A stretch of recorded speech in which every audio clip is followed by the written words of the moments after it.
उधर वॉशिंगटन में प्रधानमंत्री का अमेरिकी दौरा चल रहा था और इधर कई दौर की ना नुकुर के बाद पटना में आखिर विपक्ष की एक बैठक हुई।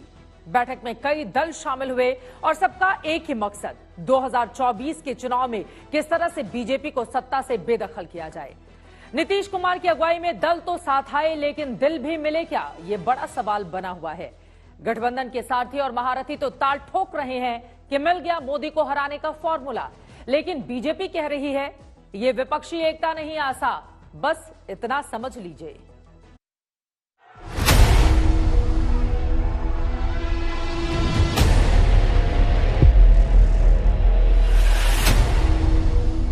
एक साथ चलने की सहमति हुई है।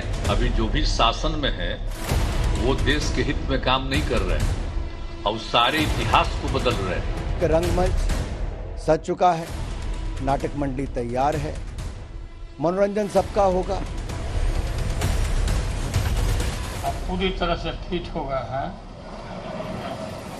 अब बढ़िया से फिट कर दे रहा है नरेंद्र मोदी भाजपा को। इतना ही था कि अगला डेट एक तय हो गया कि फिर जुलाई के अंदर मिलेंगे, तो इतना ही तो हुआ इस बैठक में से। तो निकला क्या, ये बैठक तो टाइम फिक्स हो गई। हम एक साथ काम करेंगे, फ्लेक्सिबिलिटी के साथ काम करेंगे और जो हमारी विचारधारा है जिसको हम शेयर करते हैं उसकी हम रक्षा करेंगे। भारत की राजनीति में ये ठग्स ऑफ गठबंधन है, ये पूरे हिंदुस्तान को मूर्ख बनाने का तैयारी कर रहे हैं।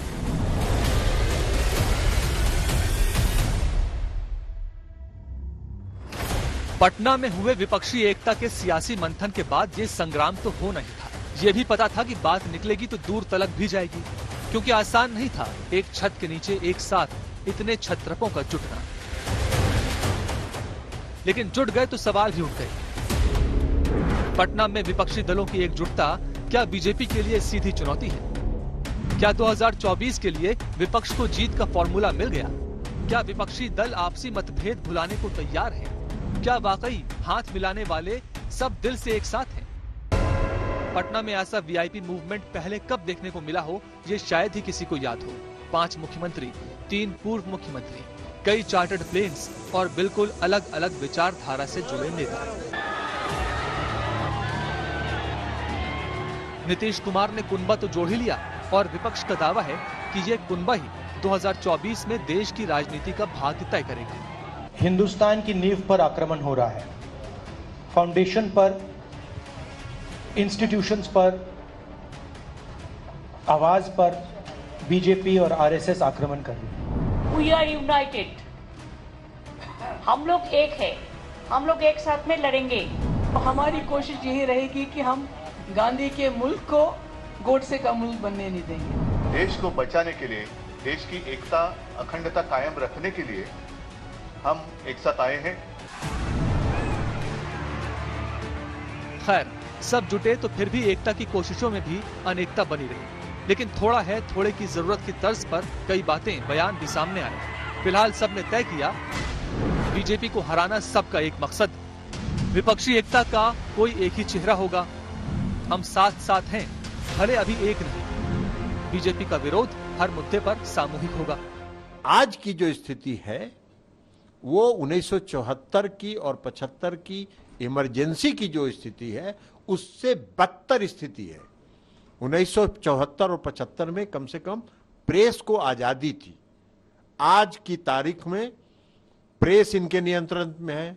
सारे संवैधानिक संस्थाओं को इन्होंने नियंत्रित करके पॉकेट में रखा है। सारे मीडिया के जो प्रबंधन है, मैनेजमेंट है, उसको अपने कब्जे में रखा है। तो आज तो डेमोक्रेसी, टोटल डेमोक्रेसी खतरे में। तो सारी डेमोक्रेसी को आप समाप्त कर रहे हैं और आप इमरजेंसी की याद करा रहे हैं। आप इमरजेंसी से बदतर स्थिति में है। हमें लगता है कि एक बहुत अच्छी मीटिंग हुई और देश में इस समय आप कह सकते हैं कि जो कन्याकुमारी से कश्मीर अगर जियोग्राफिकली देखें तो पूरे देश का यहाँ रिप्रेजेंटेशन था। अगर आप इसको आइडियोलॉजिकली देखें तो इस देश के कांग्रेस और कांग्रेस घराने की पार्टियाँ, सोशलिस्ट स्ट्रीम की पार्टियाँ, रीजनल पार्टीज और तीनों कम्युनिस्ट पार्टी, तो एक तरह से हमें लगता है कि फ्रीडम मूवमेंट के दौर में जितने भी ट्रेंड्स देश में थी, जो लीगेसी है, उसको अपहोल्ड करने वाली पार्टियां यहाँ थी। विपक्षी एकता की कोशिशें शिमला में अगली मीटिंग पर चली गई हैं, जिसमें यह तय होगा कि नए गठबंधन का नाम क्या होगा, कॉमन मिनिमम प्रोग्राम क्या बन सकता है, 2024 में चेहरा होगा तो कौन होगा, सीटों का बंटवारा किस फॉर्मूले से होगा। विपक्षी एकता की मीटिंग के बाद लेकिन जिस तरह कांग्रेस, आम आदमी पार्टी और टीएमसी के रुख एक दूसरे के प्रति आक्रामक हुए हैं, उससे ये सवाल भी उठता है कि क्या वाकई एकता बनी रहेगी, क्या एक चेहरे पर सहमति बनेगी, क्या सबकी सहमति वाला सीट फॉर्मूला बन सकता है, क्या विपक्षी मोर्चा वाकई ब्रांड मोदी को टक्कर दे पाएगा। 24 के चुनावी चौपाल में 14 का जकल्लस चारों खाने चित होगा, क्योंकि इनको अच्छी तरह मालूम है कि मोदी जी को न ये अकेले जो है वो शिकस्त दे सकते हैं और न अखाड़े में शक्तिमान बन सकते हैं। ये इनका सुपड़ा चाहे वो अकेले लड़े मोदी जी से और चाहे अखाड़े में लड़े, हर जगह इनका सुपड़ा साफ होगा। फिलहाल बातें संकेतों में हो रही हैं, कुछ वादे निभाने के इरादे भी दिख रहे हैं। 2024 के चुनाव में बहुत वक्त नहीं बचा, लेकिन अब विपक्ष की बारात फिलहाल दूल्हे की तलाश में सजने तो लगी है। तो हम लोग का सलाह माने नहीं दिया, नहीं किया, शादी कर लेना चाहिए था और अभी भी समय गया, बीता नहीं है। शादी करिए और हम लोग बाराती चले और शादी करिए, बात मानिए। आपकी मम्मी हमको बोलती एकदम पक्का करना पड़ेगा। मम्मी आपकी बोलती थी कि आप हमारा बात नहीं मानता, शादी करवाइए आप।